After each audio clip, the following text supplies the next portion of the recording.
Hello, bachcha. Let's see the question. The question say if the length of the tangent from ABC to a incircle of triangle ABC are 4, 6 and 8, then which of the following is or are correct? Option A, area of triangle ABC is equal to 12 into square root 6. Option B, R1, R2, R3 are in HP. Option C, A, B, C are in AP. Option D, R is equals to 4 times of square root 6 divided by 3. तो हमारे पास given क्या है कि length of the tangent from A B C to incircle of triangle कितनी given है 4, 6 and 8. Then हमारे पास statement है मींस देन हमारे पास ऑप्शन है 4. हमने कहा ना उन 4 ऑप्शन में से मेरा कौन सा ऑप्शन करेक्ट होगा. Firstly I will tell you कि कॉन्सेप्ट और एक ही कॉन्सेप्ट आपकी हेल्प करेगा इस क्वेश्चन को सोल्व करने में. फर्स्ट की कॉन्सेप्ट हमारे यहाँ पे है कि A B C are in A P if हमारे पास यहाँ पे क्या हो ए प्लस सी जो है ये हमारे से इक्वल हो 2 टाइम्स ऑफ बी के. सेकेंड की कॉन्सेप्ट हमारा पे है कि A B C are in A P. तो क्या इंप्लाई कर देगा दिस इंप्लाइज दैट कि 1 divide by A comma 1 divide by B comma 1 divide by C are in H P. Third की कॉन्सेप्ट है कि area of triangle A P C यहाँ से होता है दिस इज इक्वल्स टू यहाँ होता है square root of S into S minus A into S minus B into क्या जाएगा एस माइनस सी. यहाँ पे एच होता है ये मतलब होता है हाफ ऑफ पेरीमीटर आ जाएगा S is equal to A plus B plus C divided by 2. Now the fourth की कॉन्सेप्ट इज हमको पता है जो हमारा इसका होता है radius of in circle of triangle ABC या सोचते दिस इज इक्वल टू ये मेरे इक्वल होगी area of triangle A B C and this is divided by S. S पता आपको हमारे पास क्या एस में रहता है हाफ ऑफ पेरीमीटर. एस हमारा A plus B plus C divide by 2 के इक्वल होता है. अब हम क्या करेंगे इनकी कॉन्सेप्ट की हेल्प से अपने क्वेश्चन को सॉल्व करेंगे. Now see this figure carefully. ये है हमारा ट्रायंगल ए बी सी. इस पॉइंट का ले लेते हैं ये होगा हमारा point E. This is our point F और ये हमारा कौन सा पॉइंट होगा जी. हमारा क्वेश्चन पे गिवन क्या था कि जो मेरा ये ए पॉइंट से जो टेंजेंट था टू इन सर्कल था वो हमारे इक्वल था 4 के. तब आ जाएगा कि मेरा जो ए ई है किसके इक्वल होगा ये मेरे इक्वल होगा 4 के और मेरा ए एफ भी किसके इक्वल होगा 4 के. सिमिलरली मेरे पास यहाँ पे क्या आ जाएगा कि जो मेरे पास वैल्यू आएगी ई बी की किसके इक्वल आएगी ये मेरी इक्वल आएगी 6 के और जो मेरे पास वैल्यू आएगी बी जी की ये मेरे से इक्वल होगी 6 के. अब जो मेरे पास वैल्यू इसकी आएगी जी सी की किसके इक्वल होगी ये मेरे इक्वल होगी 8 के और मेरे पास जो वैल्यू आएगी सी एफ की ये भी मेरे से इक्वल होगी 8 के. तो मैं इसका फाइंड करूंगा ए बी बी सी और सी ए. तुम्हारा पता है ए बी जो है ये मेरे से इक्वल होगा this is equals to A E plus E B. तो बढ़ा जाएगा दिस इंप्लाइज दैट कि A B is equals to A E मेरे से इक्वल है 4 के प्लस ई बी मेरे से इक्वल है 6 के. तो बचेगा दिस इंप्लाइज दैट कि जो मेरा ए बी है किसके इक्वल आएगा ये मेरे इक्वल आएगा 10 के. अब देखा जाए तो ए बी हमारा के अपोजिट एंगल कौन सा है सी. तो आ जाएगा दिस इंप्लाइज दैट जो मेरा स्मॉल सी है किसके इक्वल होगा ये मेरे इक्वल होगा 10 के. अब हम क्या फाइंड करते हैं हम फाइंड करते हैं ए सी. दिस ये हमारे इक्वल होगा A F plus F C. This is equals to A F मेरे से इक्वल है 4k प्लस एफ सी मेरे इक्वल है 8k। तो आ जाएगा this implies that A C is equals to 12। अब ए सी के अपोजिट मेरा एंगल कौन सा है बी, तो आ जाएगा दिस इम्प्लाइज दैट जो मेरा स्मॉल बी है किसके इक्वल आ जाएगा, ये मेरे इक्वल आ जाएगा 12k। हम क्या फाइंड करते हैं, हम फाइंड करते हैं value of B C. B C मेरे से होगा this is equals to B G plus G C.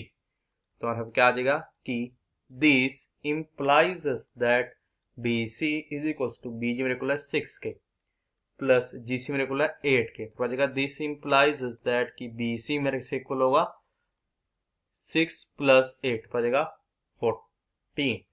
This implies that अब बी सी के अपोजिट एंगल कौन सा ए, तो आ जाएगा small A is equals to 14। तो अब क्या आ गया 10 वी गेट कि जो मेरा ए है किसके इक्वल है, ए मेरे इक्वल है 14 के, बी मेरा किसके इक्वल है, बी मेरे इक्वल है 12 के, और सी मेरे किसके इक्वल है 10 के। अगर मैं वैल्यू से निकाल लूँ 2 टाइम्स ऑफ बी कर देगा 2 मल्टीप्लाई बी इक्वल होगा 2 मल्टीप्लाई 12 मीन्स 24 के। अगर वैल्यू निकाल लूँ किसकी, ए प्लस सी की होगी मेरे को लगी 14 प्लस 10 मीन्स 24 हो जाएगा। दिस इम्प्लाइज दैट कि 2 टाइम्स ऑफ हो जाएगा मेरे को हो जाएगा ए प्लस सी के। तो अगर अपने की कॉन्सेप्ट का यूज करके आ जाएगा कि ए बी सी मेरे किस में है, ए पी में।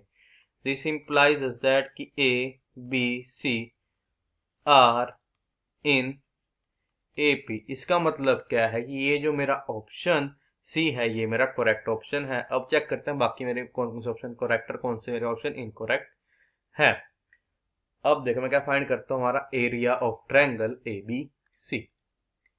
एरिया ऑफ ट्रायंगल ABC यहाँ से होता है this is equals to square root of s into s minus a into s minus b into s minus c। अब हम क्या फाइंड करते हैं, s की वैल्यू, s हमारे को होता है a plus b plus c, this is divide by 2।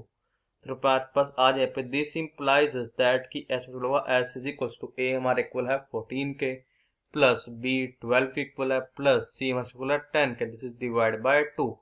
तो क्या जाएगा दिस इम्प्लाइज दैट कि s हमारे इक्वल हो जाएगा this is equals to 14 plus 12 plus 10 अब आ जाएगा 36 and this is divide by 2। This implies that कि s हमारे इक्वल आ जाएगा 18 के। तो आ जाएगा कि area of triangle ABC this is equals to square root of आ जाएगा s means 18 into s minus से आ जाएगा 18 माइनस 14 मीन्स 4 इंटू आ जाएगा s minus b means 18 minus 12 आ जाएगा 6 into s minus c means 18 minus 12 आ जाएगा 8। दिस इज होगा जब उसको हम सोल्व करेंगे हमारा इक्वल इसका आ जाएगा 24 इंटू स्क्वायर रूट 6 आ जाएगा। दिस इम्प्लाइज दैट कि area of triangle ABC equal होगा दिस इज इक्वल्स टू, अभी मेरा इक्वल आ जाएगा 24 इंटू 6 स्क्वेयर यूनिट के। इसका मतलब क्या है कि ये जो मेरा ऑप्शन ए है ये मेरा करेक्ट ऑप्शन है, बिकॉज मेरा गिवन क्या था, area of triangle equal given था 12 इंटू स्क्वेयर रूट 6 है वो मेरे को आया है 24 इंटू स्क्वेयर रूट 6 के। हमको बता जो मेरा R1 है किसके this is equal to area of the triangle means आ जाएगा 24 into square root 6 this is divide by s minus आ जाएगा 18 माइनस 14 मींस 4। जो मेरा R2 है किसके इक्वल आ जाएगा, दिस इज इक्वल्स टू ये मेरे को आएगा area of the triangle means 24 into square root 6 and this is divide by s minus b means मेरे यहाँ पे क्या आ जाएगा 18 minus 12 means 6। R3 is equals to area of the triangle बचेगा 24 into square root 6 and this is divided by s minus c मतलब बचेगा 18 minus 10 means 8। अब देखो s हमको पता है जो हमारा क्या होगा 4 6 और 8 मेरे समझ में AP में R in AP तो क्या इम्प्लाई कर देगा, दिस इम्प्लाइज दैट अगर मेरे पास 4, 6 और मेरे का AP में और इन तीनों को मैं किसी सेम नंबर से डिवाइड करूँगा, मेरी टर्म किस में होगी, AP में। तो हो जाएगा कि 4 divide by 24 into square root 6 comma 6 divide by 24 into square root 6 comma 8 divide by 24 into square root 6 are in AP। तो क्या इंप्लाई कर देगा अपने की कॉन्सेप्ट का यूज बचेगा, दिस इंप्लाइज दैट कि 24 into square root 6 divide by 4 comma 24 into square root 6 divided by आ जाएगा 6 comma 24 into square root 6 divided by 8 are in HP। इसका मतलब क्या है कि ये जो मेरा ऑप्शन बी है ये मेरा करेक्ट ऑप्शन है कि R1, R2, R3 मेरे किस में होंगे, HP में होंगे। अब अगर अपने की कॉन्सेप्ट का यूज करने पे क्या आ जाएगा, जो मेरी रेडियस आएगी इन सर्कल की मीन्स R होगा, this is equal to area of the triangle means आ जाएगा 24 into square root 6 this is divide by S means आ जाएगा 18। तो अगर दिस इंप्लाइज दैट कि R इज इक्वल टू देखो 6 4s are 24 and 6 3s are 18। तो इसको लगेगा ये मेरे को होगा 4 into square root 6 divide by 3 के। इसका मतलब क्या है कि ये जो मेरा ऑप्शन डी है ये भी मेरा करेक्ट ऑप्शन है। So the final answer is option B, option C and option D are correct option. I hope you understood it well. All the best. Thank you.